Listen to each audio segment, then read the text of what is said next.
ప్రార్థించుకుని వాక్య భాగంలోకి వెళ్దాం. నాతో పాటు ఏకీభవించండి. ప్రార్థన చేసుకుందామండి. మమ్ము మిక్కిలుగా ప్రేమించిన మా ప్రియ పరలోక తండ్రి, నీకే వందనాలు దేవా. మరి ముఖ్యంగా నాయన మీ దైవ గ్రంథంలో మాటలు విభజించి ఉపదేశించబోతున్నారు. మీ సంయోచితమైన జ్ఞానంతో పడ్డయ్యా, మా అందరి పట్ల పాప క్షమాపణ అనుగ్రహించినందుకు మీకే కృతజ్ఞతాస్తుతులు చెల్లిస్తున్నాం. లోకమును మీరు ఎంతగానో ప్రేమించుకోవా, మీ కృపా సువార్తలో అందరినీ ప్రభుత్వం నడిపించుటకు మీ కుమారుడైన క్రీస్తు మాకు ఎంతగానో ప్రపంచ ప్రజలందరికీ సంరక్షించుటకు చీకటిలో నుంచి వెలుగులోనికి నడిపించాలని మీరు అనాది కాలం మొదలుకుని నిర్ణయించుకున్నారు ప్రభా. అందుకే మీ వందనాలు స్తోత్రాలయ. సమాజంలో బాహటంగా ప్రకటించుటకు మీ కృప మాకు ధన్యత దయచేయండి అయ్యా. పాపముల చేత అపరాధముల చేత చచ్చిన స్థితిలో మేము ఉండగా ఘోరమైన పాపముల్లో ఉన్న మమ్మును దిక్కుమాలి జీవితాలు జీవిస్తున్న మమ్మల్ని అవునైనా ఆ చీకటిలోంచి వీరిని విడిపించి అంధకారమైన సంబంధంలోంచి విడిపించి ఈ స్థితిలో మమ్మల్ని నిలబెట్టి మీ మాటలు ప్రకటించడానికి మీరు నాకు ఇచ్చిన ధన్యతను బట్టి వందనాలు. మీ సత్యవాక్యాన్ని మీ పిల్లలకు సరిగా విభజించేటకు మీ సంయోచితమైన జ్ఞానంతో నన్ను నింపమని వింటున్న వాక్యం ద్వారా ప్రభు ప్రతి ఒక్క బిడ్డని మీరు ఆకర్షించుకోమని క్రీస్తు నామంలో ఈ ప్రార్థన మానవుడు అడిగి బ్రతులాడి పెట్టుకున్నాం. అక్కడ ఆమేన్. సువార్తకు ఉన్న పేరు కృపా సువార్త అండి. అందుకు కొర్నేలి ఏమంటున్నాడో మనం బైబిల్ గ్రంథంలో చూడగలిగితే అపోస్తలుల కార్యాలు 10వ అధ్యాయం 30వ వచనం నుంచి జాగ్రత్తగా పరిశీలించేద్దాం. అందుకు కొర్నేలి 4 దినముల కిందట 13 గంటలు మొదలుకొని ఈ వేళ వరకు నేను ఎంట ప్రార్థన చేయుచుండగా ప్రకాశమాన వస్త్రం ధరించిన ఒకడు నా ఎదుట నిలిచి. ఏమండి 31వ వచనం కూడా చూస్తే, కొర్నేలి నీ ప్రార్థన వినబడును, నీ ధర్మ కార్యములు దేవుని సమూహమందు జ్ఞాపకముంచబడి ఉన్నవి గనుక నీవు ఎప్పేకు వర్తమానము పంపి. 32వ వచనం, పేతురు అను మారు పేరు గల సీమోనును పిలిపించుము, అతడు సముద్రపు దరునున్న చర్మకారుడైన సీమోను ఎంట దిగి ఉన్నాడని నాతో చెప్పాను. చూడండి జాగ్రత్తగా 33వ వచనం కూడా చూస్తే, వెంటనే నిన్ను పిలిపించితిని, నీవు వచ్చితివి, మంచిది. ప్రభువు నీకు ఆజ్ఞాపించినవన్నీ వినుటకై ఇప్పుడు మేమందరము దేవుని ఎదుట ఎక్కడ కూడి ఉన్నామని చెప్పాను. చూసారా, బైబిల్ గ్రంథంలో కొర్నేలి నోటి వెంట జాలువారినటువంటి ఈ మాటలు ఎక్కడ వాక్యం వినబడుతున్నా కానీ మీరు జ్ఞాపకం చేసుకోవాల్సింది, ఎక్కడ సువార్త ప్రకటన జరుగుతున్నా భిన్నమైన సువార్త వలన ఏమవుతుందో తెలుసా? క్రీస్తు నుంచి హే హక్కులు రావు. కేవలం కృపా సువార్త వల్లనే, అంగీకరించడం వల్లనే మనకి ఉపయోగం. సువార్త ప్రకటన మన జన్మ హక్కు, కేవలం కృపా సువార్త. దానివల్లనే చెప్పగలుగుతున్నాం, దానివల్లే మనం జన్మిస్తాం. ఏమండి, ఇంకా ఏ సువార్త వలన తిరిగి జన్మించడం సాధ్యం కాదు. మరి కొర్నేలి మాట్లాడినటువంటి మాటలు ఏ సభలో కూర్చున్నా, ఎక్కడ ఈ వాక్యం మీకు వింటున్నా సరే, ఎక్కడ సువార్త జరిగినా సరే, అక్కడ మనం గుర్తు చేసుకోవాల్సింది ఏంటో తెలుసా? ప్రభు నీకు ఆజ్ఞాపించినది వినుటకు. అర్థమవుతుందా? 33 లైన్, ప్రభు నీకు ఆజ్ఞాపించినది వినుటక ఇప్పుడు మేమందరము దేవుని ఎదుట ఎక్కడ కూడి ఉన్నామని చెప్పాను. జాగ్రత్తగా గమనించండి, దేవుని ఎదుట ఏళ్ళ కూడి ఉండటం ఏంటి? కొర్నేలి ఏమండి చెప్పాలి, నాకు తాను దేవుని దగ్గర ఉన్నాను అని చాలా బలంగా అర్థం చేసుకున్నాడు, చాలా బలంగా. అందుకే దేవుడు పేతురును పనిగట్టుకుని పంపించాడు. వెళ్ళాల్సిందే పేతురు, నువ్వు పిలిపించుకోవాల్సిందే, ఖచ్చితంగా నువ్వు వెళ్ళాలి పేతురు. ఖచ్చితంగా చాలా మంది ఈ ప్రపంచంలో బ్రతుకుతున్నారు కదా. అవును, ఇవాళ దేవుని ఎదుట బ్రతుకుతున్నాము అనే స్పృహలో లేరు చాలా మంది. అలా ప్రవర్తిస్తే ఇష్టానుసారంగా ఎందుకు ప్రవర్తిస్తాం? ఇష్టానుసారంగా ఎందుకుంటారు చెప్పండి? రహస్య కార్యాలు జరిగించే వాళ్ళు అందరూ కూడా అందరూ చూస్తుండగా జరిగించారు. బానిస జీవితాలు జీవించే వాళ్ళు అందరూ జీవిస్తుండగా చూస్తుండగా జీవించారు కదా. దుష్కార్యాలు చేసేవాళ్ళు కూడా అందరూ చూస్తుండగా చేయరు. ఈ ప్రపంచంలో ఏ మానవుడు మనల్ని చూడలేకపోవచ్చు చీకటి గదిలో ఉంటే, కానీ ప్రపంచానికి తెలియవలసిన ఒక విషయం ఉంది. మనం ఎవరి ఎదుట చేస్తాం తెలుసా? దేవుని ఎదుట. నీ నా యేసయ్య ఆయన చూస్తున్నాడు. చాలా లోతుగా ఆలోచిస్తే మన హృదయంలో పుట్టే ప్రతి ఆలోచన ఆయన ఎదుటే పుడుతుంది. మన ఉద్దేశాలు ఆయనకు తెలుసు. మనం బాధపడుతున్నప్పుడు ఆయన బాధపడతాడు కదా. మనం ఆనంద పెట్టే జీవితాన్ని కలిగి ఉంటే ఆయన ఆనందపడతాడు కదా. ఆకాశం కింద భూమి కింద నరుల్ని ఆయన కన్నులు పరిశీలిస్తున్నాయి. ప్రతి ఒక్కరిని పరిశీలించగలిగే శక్తి సామర్థ్యం మన పరలోక తండ్రికి ఉంది. ఆయన పరలోకం నుంచి పరిశీలిస్తున్న కన్న తండ్రికి ప్రతి ఒక్క మానవుడిని చూస్తున్నాడు. ఆయన కనపడిన స్పష్టమేమి భూమి మీద లేదు. చివరికి మానవుని యొక్క తలంపులు కూడా ఆయన ఎరిగి ఉన్నాడు. అందుకే మాట మాట్లాడగలిగాడు దేవుని ఎదుట. అర్థమైందా? మనసు బోధిస్తున్నప్పుడు బోధ దేవుని ఎదుట బోధిస్తున్నాడు. కూర్చుని వింటున్న విశ్వాసి దేవుని ఎదుట వింటున్నాడు. అర్థం అవ్వాలి, ఆలోచించాలి.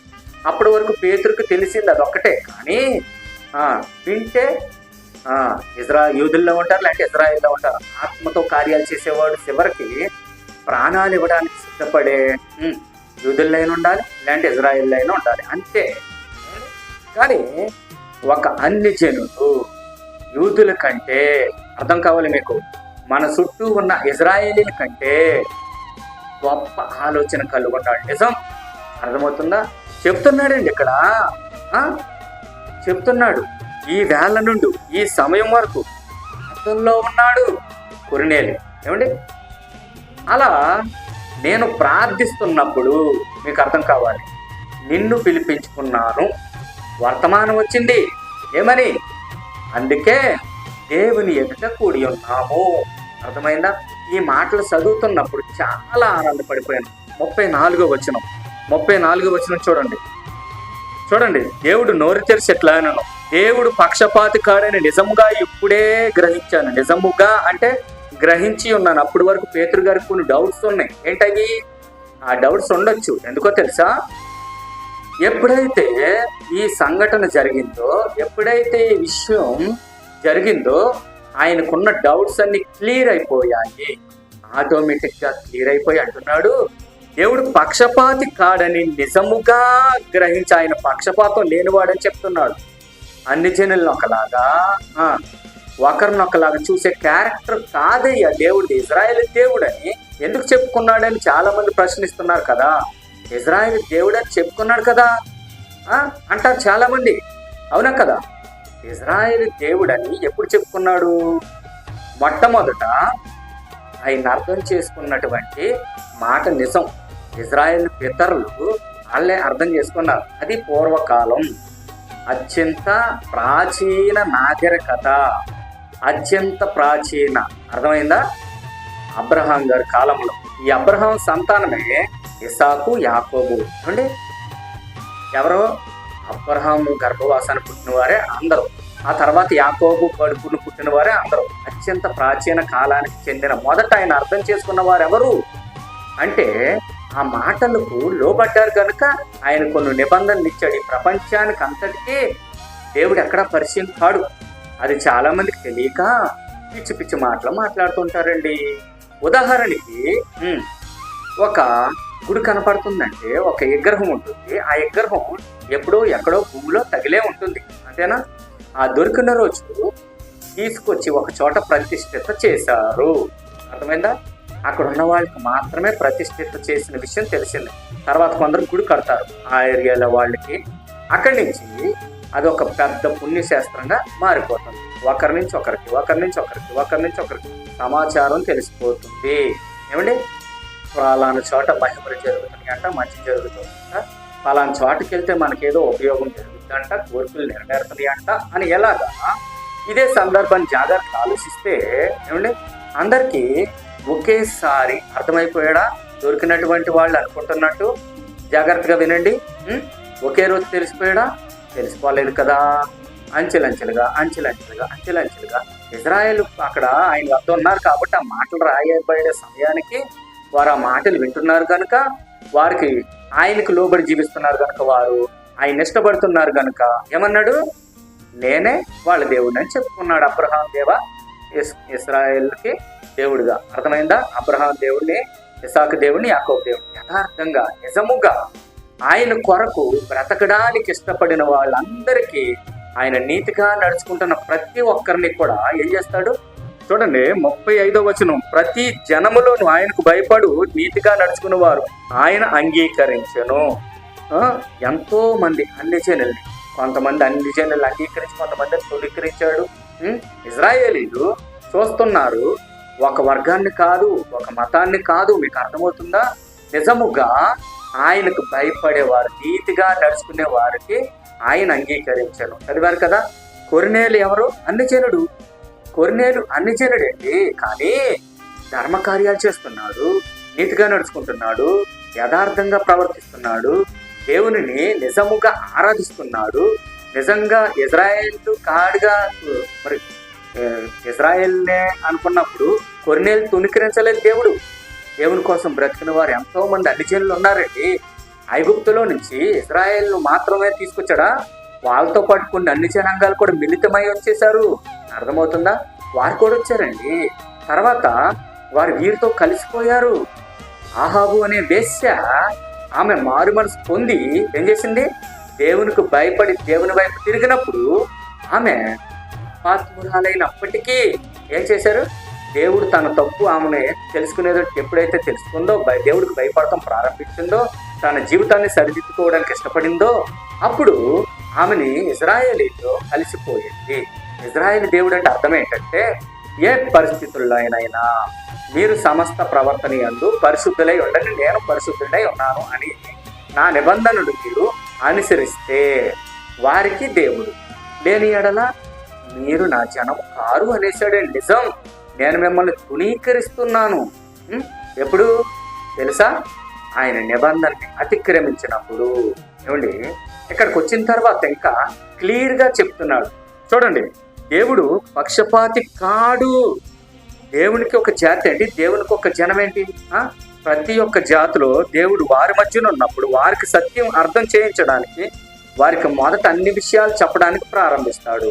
కొత్తగా వచ్చినప్పుడు మెల్లిమెల్లిగా నేర్చుకుంటాడు. ఇక్కడ ఇజ్రాయేల్కి ఏదో ప్రాధాన్యం ఇచ్చాడు అనుకుంటాం, పొరపాటు. ఇజ్రాయేల్ మొదట నిబంధనలు తీసుకున్నవారు. ఎస్తేర్ కాలంలో ఏమండి చాలా మంది అన్ని జనులండి వీరి యొక్క ఏం చేశారు? గ్రంథాన్ని ధ్యానించడం మొదలు పెట్టారు అనే మాట కూడా రాయబడి ఉంది. తెలుసా మీకు? అనేక మంది ఆరంభించారండి. అప్పుడు దేవుడేం తోసివేయలేదు. అర్థమవుతుందా? ఏం చేశాడు మరి?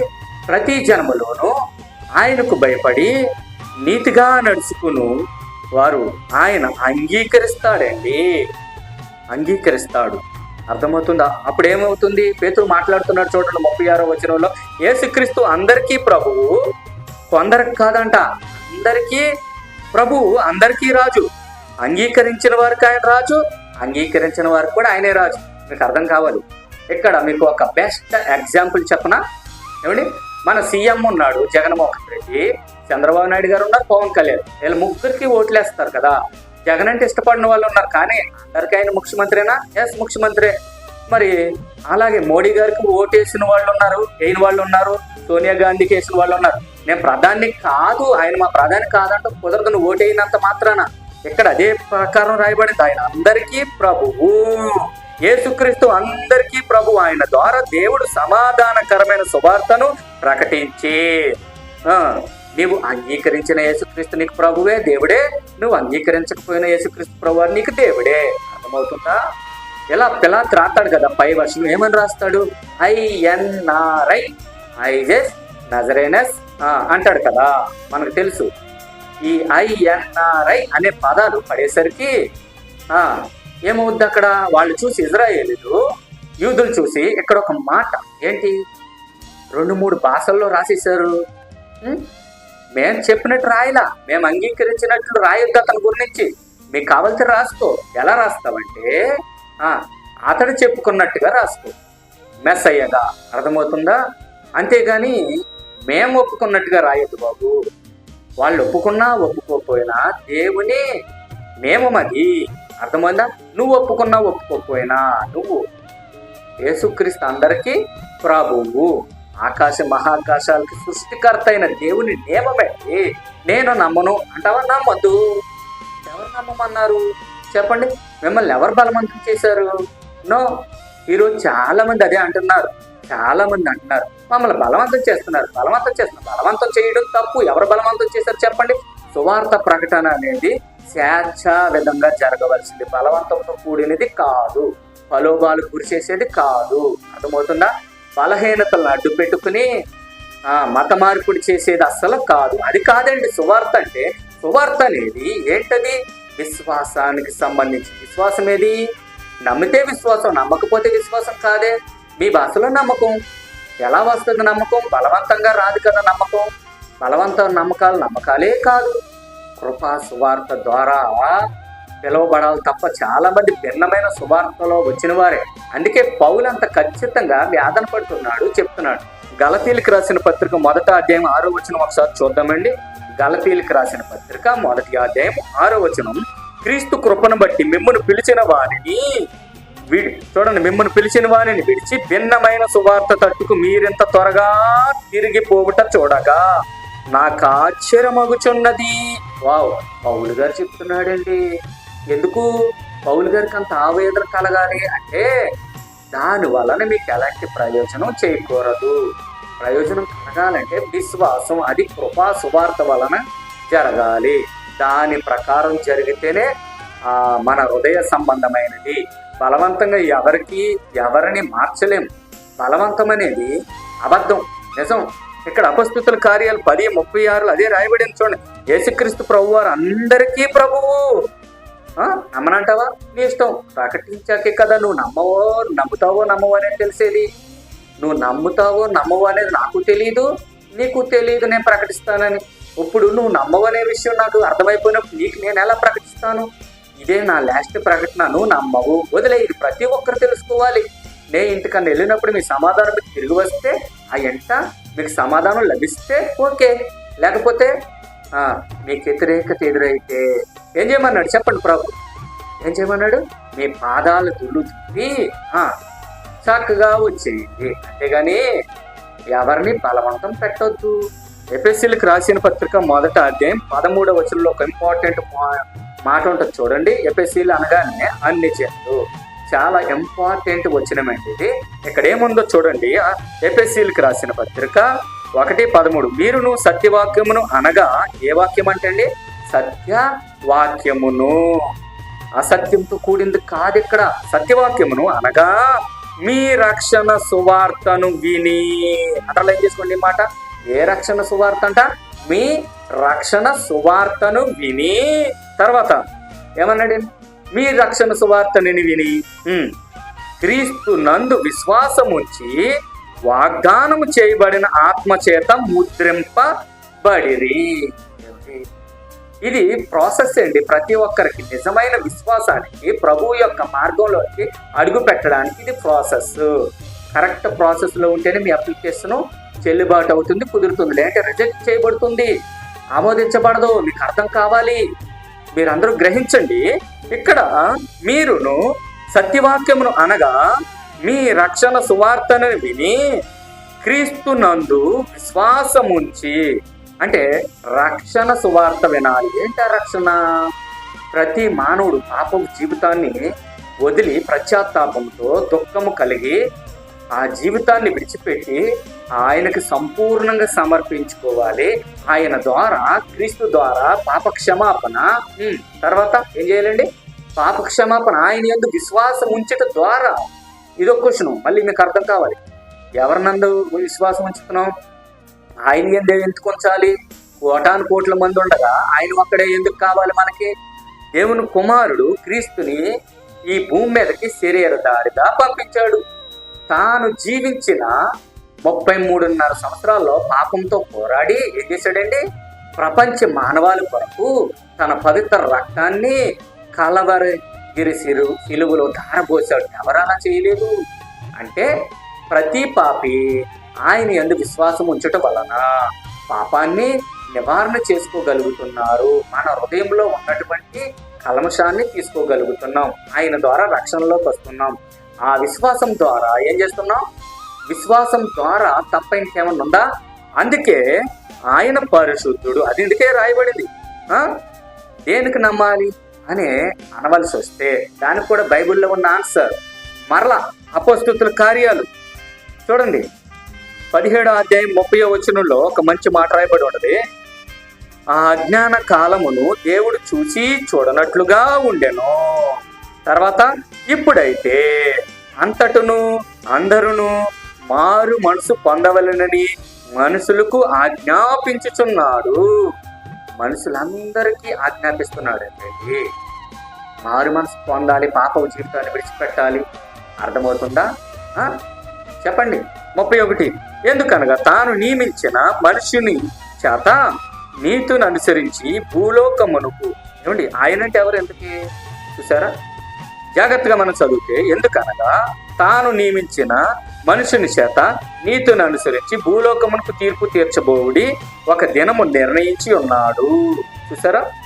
ఒక దినము నిర్ణయించి ఉన్నాడు. ఆ మృతుల్లో నుండి ఆయన లేపిన దీన్ని నమ్ముటకు అందరికీ ఆధారము కలగజేసి ఉన్నాడు. వావ్! అందరికీ ఎందుకు నమ్మాలి అంటే ఆయనే తీర్పరి. అర్థమవుతున్నాయా మీకు? ఆయనే నీకు పాపక్షమాపణ పెట్టగలడు. ఇప్పుడు పాపక్షమాపణ ఎప్పుడు పెట్టగలడు? నువ్వు పశ్చాత్తాపడి మారు మనసు పొంది ఆయన పాదాల చెంతకు వెళ్ళి చరణ కోరితే. అర్థమవుతుందా? ఏం చేస్తాడు? నీ తప్పును నువ్వు ఒప్పుకుని విడిచిపెడితే, కొత్త జీవితాన్ని ప్రారంభిస్తే, ఈ చీకటి జీవితాన్ని విడిచిపెడితే, వెలుగు సంబంధంగా ఉంటే, అప్పుడు అందరికీ చీకటితో పరిచయం ఉంది. వేదిక అంటే ఇప్పుడు చెప్తున్న నా దగ్గర నుండి చిట్ట చివరి వింటున్న మీ అందరి వరకు ఈ వాక్యం ఎంత దూరం వినపడుతుందో, ఇంకా గట్టిగా మాట్లాడితే ప్రపంచంలో ఊహ తెలిసిన ప్రతి ఒక్కరికి ఏముంది చెప్పాలి? చీకటితో పరిచయం, సంబంధం ఉంది. అంతేనా? నేను చీకటితో సంబంధం లేదు, పరిచయం లేని వాడిని అని చెప్పుకునే హక్కు నాకు గాని మీకు గాని ఊహ తెలిసిన ప్రతి ఒక్కరికి లేదు. ఏమండి, ప్రతి మానవుడు చీకటితో పరిచయం అయిన వారే. అర్థమవ్వాలి. ఆ చీకటిని ఆశ్చర్యకరమైన తన వెలుగులోనికి ఆయన యందు విశ్వాసం ఉంచిన వారికి ఆయన ద్వారా ఈ రక్షణ భాగ్యాన్ని ఇస్తున్నాడు. మీకు అర్థం కావాలి. ఆయన ఆధారం కలగజేశాడంట. ఎందుకు నమ్మాలంటే ఆయన నమ్ముటకు ఆధారం ఉంది. ఏంటి ఆధారం అంటే చూడండి 32వ వచనం. మృతుల్లో నుండి చూడండి ఇక్కడ ఏం రాయబడింది అంటే, జాగ్రత్తగా మనం ప్రతి ఒక్క మాటని పరిశీలన చేసేవాడు ఉండాలి. నిర్ణయించి ఉన్నాడు మృతుల్లోండి ఆయన లేపినందుకు ఆయన నమ్ముటకు అందరికీ ఆధారం కలగజేసును.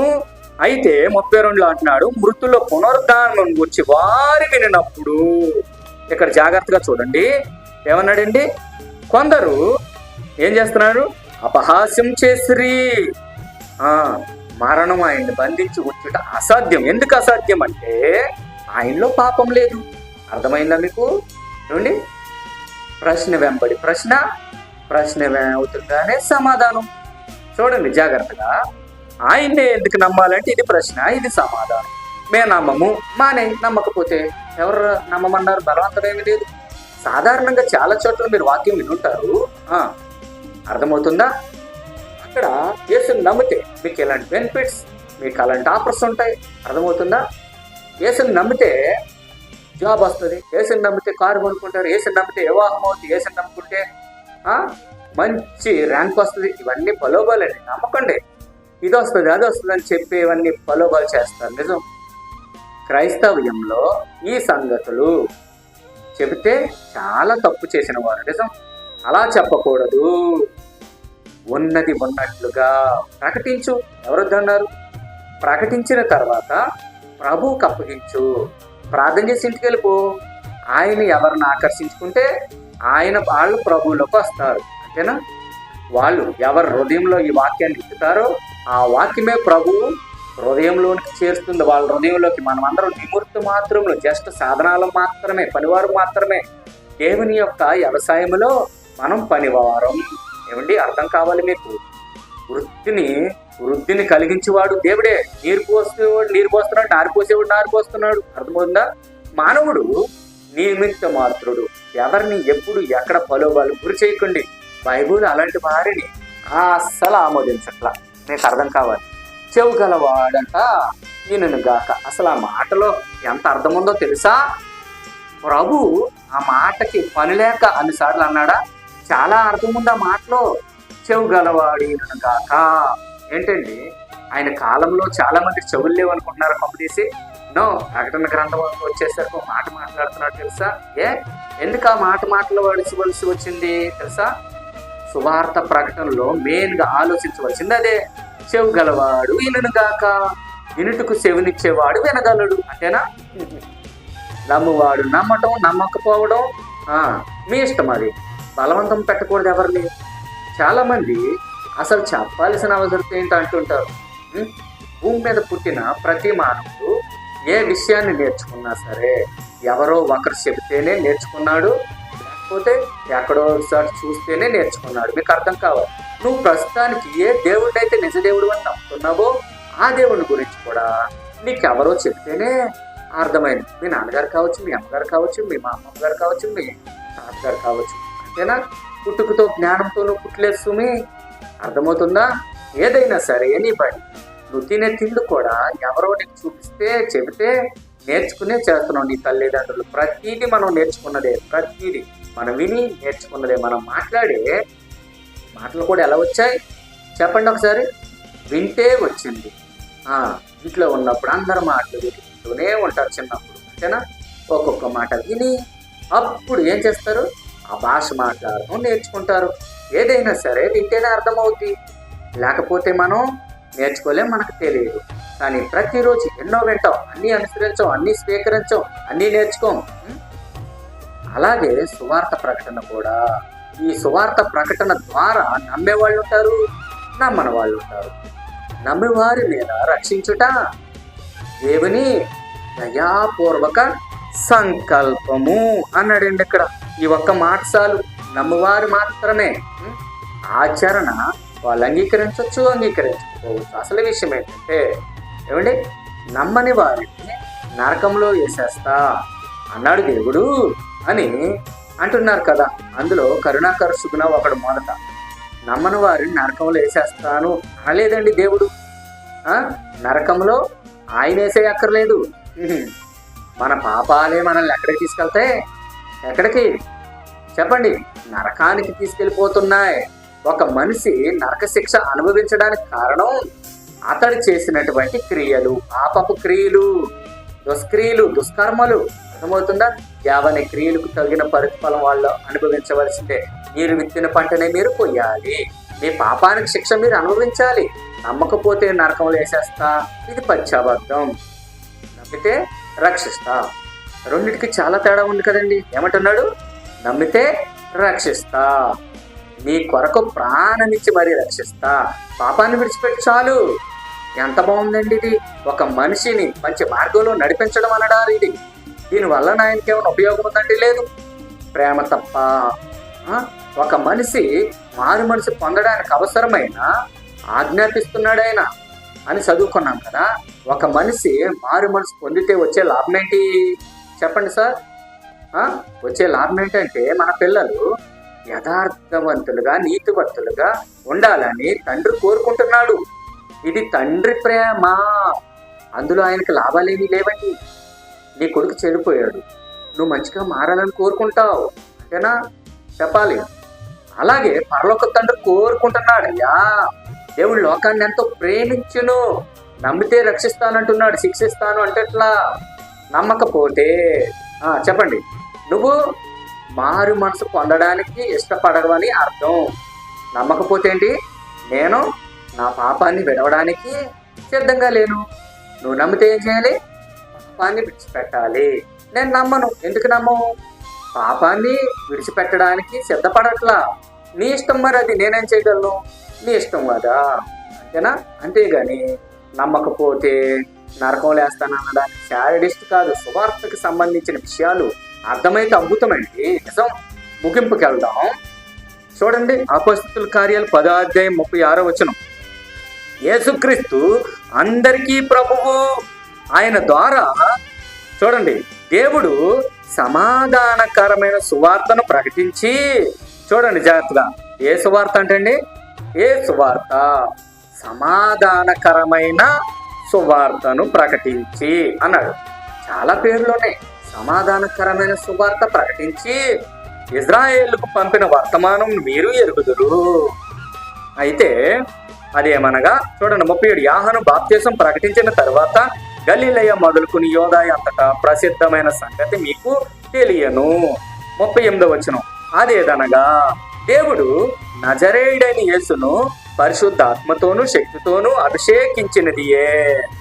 దేవుడు ఆయనకు తోడై ఉండును గనుక ఆయన మేలు చేయుచు అపవాది చేత అనగా సాతాను చేత పీడింపబడిన వారినందరినీ స్వస్థపరచుచు సంచరించుచుండెను. అందరినీ నడిపిస్తున్నాడు. నీ స్వేచ్ఛ నీకుంది, నిన్ను ఎవరు అభ్యంతరపరచరు. నువ్వు యేసుక్రీస్తు నమ్మవంటావా, నమ్మకు, నీ ఇష్టం అది. నిన్నెవ్వరు అభ్యంతరం పట్టరు. అంతేనా? ఏమండి, నేను ఆయన గురించి నమ్మనంటావా, సౌలు మూసుకో. విన్నంటావా, సౌలు మూసుకో. ఆయన మాకు అవసరం లేదు, మా మార్గం మాకు ఉందంటావా, హ్యాపీ, నీ ఇష్టం. ఎవరొద్దన్నారు బాబు నిన్ను? ప్రపంచంలో ఎన్నో మార్గాలు ఉన్నాయి, ఎవరి దాలుకుంది? క్రైస్తవ్యాన్ని అంగీకరించాలని నీకు బలవంతం పెట్టట్లా.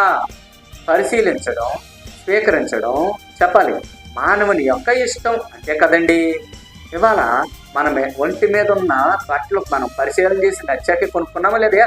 నచ్చాకే కొనుక్కున్నాం, పరిశీలన చేసాం. ఇజ్రాయేల్కి పంపిన వర్తమానం యోహాను బాప్తిసం ప్రకటించిన తర్వాత అంట గలిలయ యోదాయ అంతటా ప్రసిద్ధైన సంగతి మీకు తెలియజేసాను. అదేదనగా దేవుడు పరిశుద్ధాత్మతో శక్తితో అభిషేకించినది. దేవుడు ఆయనకు తోడైండును కనుక ఆయన మేలు చేయొచ్చు. అందరికీ మేలు చేశాడు తప్ప కీడు చేయలేదండి. నిజం. ఆయన మేలు చేయొచ్చు, అపవాది చేత పీడింపబడిన వారిని అందరినీ స్వస్థపరచుచు ఏం చేశాడండి? పాపం చేత పీడింపబడిన వారిని అందరినీ ఏం చేశాడు? స్వస్థపరుస్తున్నాడు. చూసారా? సాతానుతో పీడింపబడిన వారు ఎవరు ఇంతకీ అంటే చెప్పాలి నాకు, అపరాధముల చేత పాపముల చేత చచ్చిన వారు. అంతేనా? చీకటిలోనికి వెలుగులోనికి తీసుకొస్తున్నాడు. చీకటి నుంచి అంధకార సంబంధమైన వారిని వెలుగులోనికి నడిపిస్తున్నాడండి. అలా విడిపించడానికి ఆయన సంచరిస్తున్నాడు. మీకు అర్థం కావాలి. తర్వాత ఆయన యోదాయ దేశమందు యెరూషలేములో చేసినవన్నిటికీ మేము సాక్షులము. చూడండి, ఆయన యూదులు దేశమందు యెరూషలేముకు చేసిన వాటి అన్నిటికీ మేము సాక్షులం. ఆయన మాని మీద వేలాడదీసి చంపిరి. ఆయన ఏదేదో చెప్తున్నాడు అనుకుంటున్నారా పౌలు గారు? ఇదే రియల్ గాస్పల్ అండి. ఇదెందుకు చెప్తున్నాడంటే పేతురు గారు ఈ సువార్త ఇందులోనే పొందుపరచబడి ఉన్నది. ఆయన ఆయన ఆయన దేవుడు దేవుడు మాని మీద చంపేస్తే దేవుడు ఆయన్ను 3వ దినమున లేపి 41వ వచనం చూడండి. 3వ దినమున లేపి ప్రజలందరికీ కాక దేవుని చేత ముందుగా చూడండి. అపొస్తలుల కార్యాలు 10వ అధ్యాయం 41వ వచనం. ప్రజలందరికీ కాక దేవుని చేత ముందుగా ఏర్పరచబడిన సాక్షులకే, అనగా ఆయన మృతుల్లో నుండి లేచిన తరువాత ఆయనతో కూడా అన్నపానీయములు పుచ్చుకుని మాకే ఆయన ప్రత్యక్షముగా కనబడినట్లు అనుగ్రహించెను. చూసారా? 42వ వచనం. ఇదియూ కాక మళ్ళీ చెప్తున్నాడు చూడండి జాగ్రత్తగా.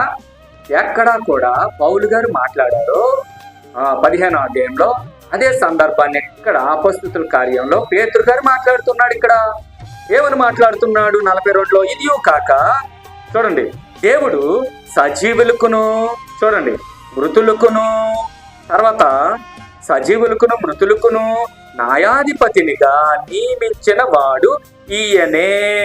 ఏమండి? నిజమైన చక్రవర్తి. అర్థమవుతుందా? దేవుడు ఎవరికంట? మృతులకి న్యాయాధిపతిగా నియమించిన వాడు ఈయనే అని ప్రజలకు ప్రకటించి దృఢపరచవలనని మాకు ఆజ్ఞాపించెను. Underline that word.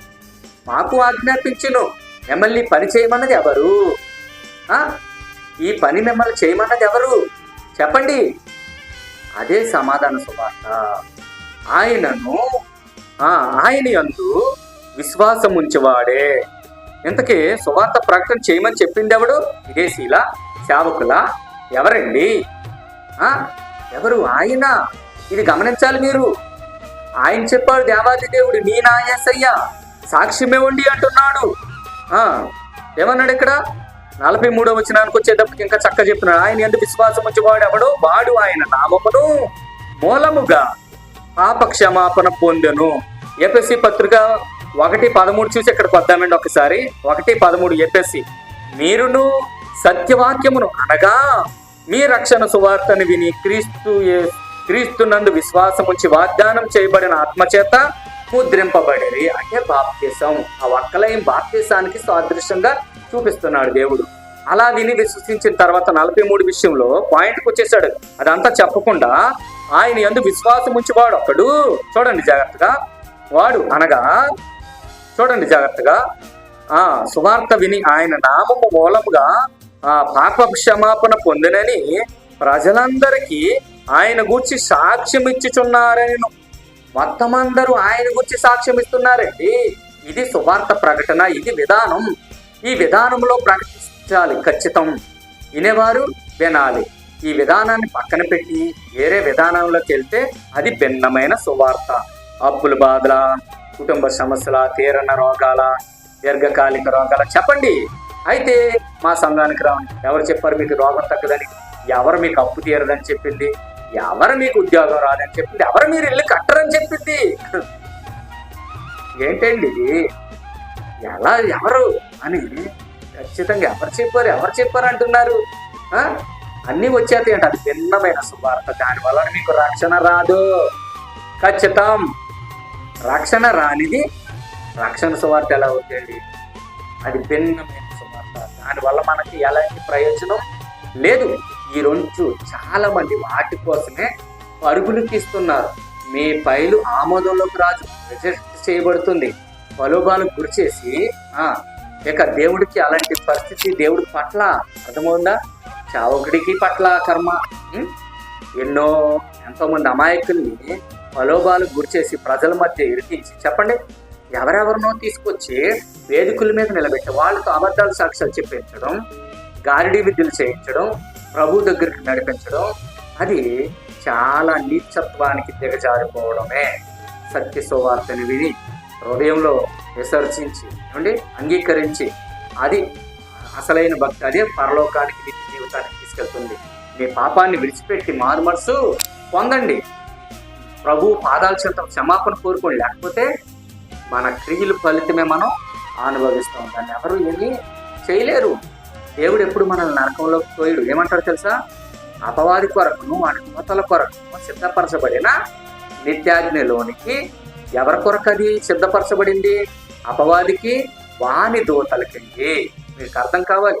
మరి నేను ఎందుకు వెళ్తాను ప్రభు అంటావా? వాడితో సావాసం చేసావు కాబట్టి వాడున్న చోటు నువ్వు వెళ్తావు.